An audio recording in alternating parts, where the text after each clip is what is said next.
Salam, selamat pagi saudara sekalian yang terkasih dalam Tuhan Yesus Kristus. Berjumpa dengan saya, Pendeta Sabto Harsoyo. Senang sekali bisa berjumpa dengan saudara sekalian pagi hari ini.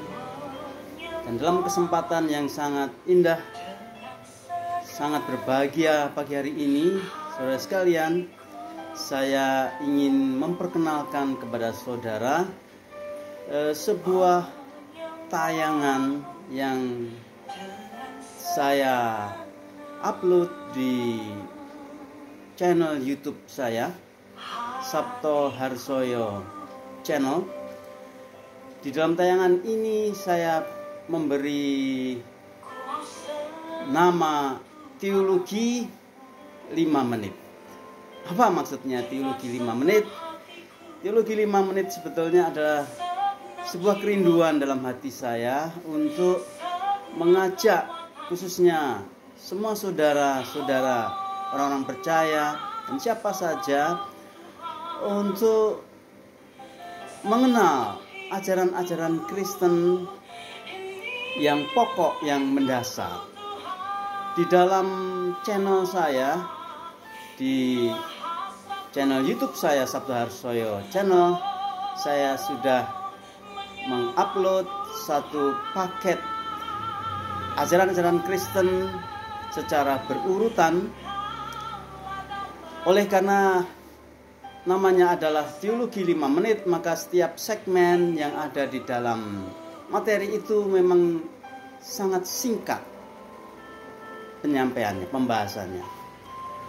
Oleh karena maksud daripada channel ini ialah untuk mengajak kita atau menstimulasi kita semua, mendorong kita semua untuk tertarik, untuk menikmati, untuk memperdalam iman kita di dalam Tuhan Yesus Kristus itu dengan pemahaman-pemahaman Kristiani yang diharapkan dapat memberikan kepada kita wawasan semakin mendalam mengenai kasih Tuhan itu, dan diharapkan juga kita bisa bertumbuh di dalam iman kita. Saudara sekalian yang dikasihi Tuhan Yesus Kristus, di dalam channel itu saya mencoba untuk membahas secara berurutan, secara sistematis ajaran-ajaran pokok iman Kristen. Yang pertama ialah kita akan belajar mengenai pandangan orang Kristen mengenai Alkitab. Seringkali disebut sebagai bibliologi atau ajaran mengenai Alkitab. Berikutnya yang juga tidak kalah penting, kita akan belajar mengenai atau mengenal siapakah Allah kita itu, dan biasanya itu disebut dengan istilah pelajaran mengenai Allah atau teologi proper. Berikutnya kita akan belajar mencoba untuk mengenali siapakah kita menurut Alkitab, menurut iman Kristen.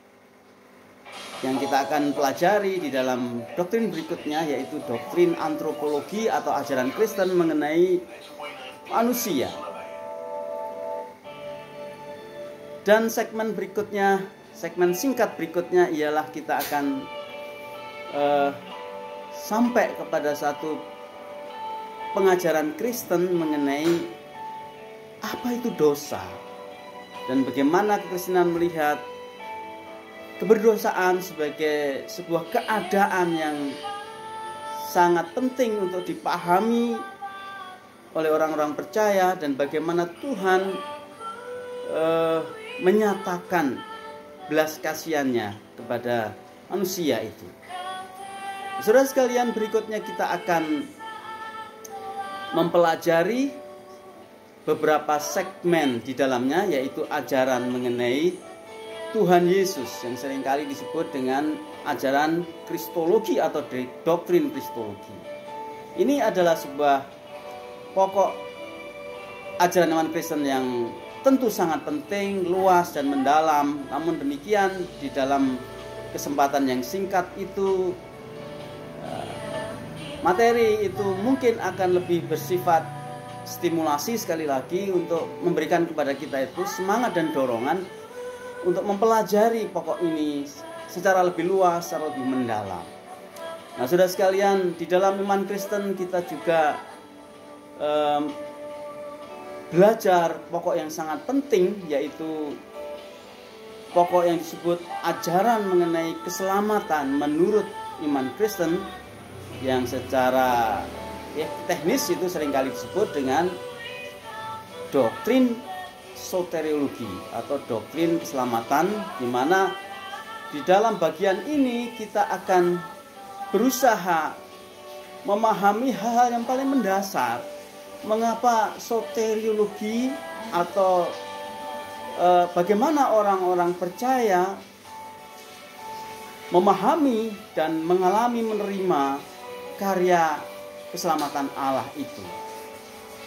Saudara sekalian yang dikasihi Tuhan Yesus Kristus, orang-orang yang sudah diselamatkan di dalam ajaran iman Kristen oleh anugerah Tuhan diberikan wadah, diberikan rumah di mana setiap orang Kristen bisa bertumbuh, yaitu gereja. Itulah sebabnya kita akan belajar mengenai pokok ini, yaitu pokok mengenai gereja, atau sering secara teknis disebut eklesiologi, doktrin tentang gereja. Segmen akan ditutup dengan pengajaran Kristen mengenai akhir zaman atau eskatologi, di mana di dalam segmen ini kita mencoba untuk memulai dan mencoba untuk menemukan, memahami dasar pemahaman yang penting bagaimana orang Kristen memahami ajaran mengenai akhir zaman itu, sehingga kita memiliki sikap yang tepat terhadap Tuhan, terhadap hidup kita, terhadap sesama, dan terhadap lingkungan. Demikian saudara sekalian, sebuah perkenalan yang saya sampaikan kepada saudara. Selamat hari Minggu, selamat menikmati ibadah. Mungkin ada yang beribadah di rumah masing-masing atau beribadah di gereja. Kita bersyukur untuk kesempatan ini. Biarlah situasi ini justru akan memicu kita untuk lebih kreatif, lebih tangguh, lebih berkomitmen terhadap Tuhan. Kiranya Tuhan Yesus memberkati kita sekalian. Amin.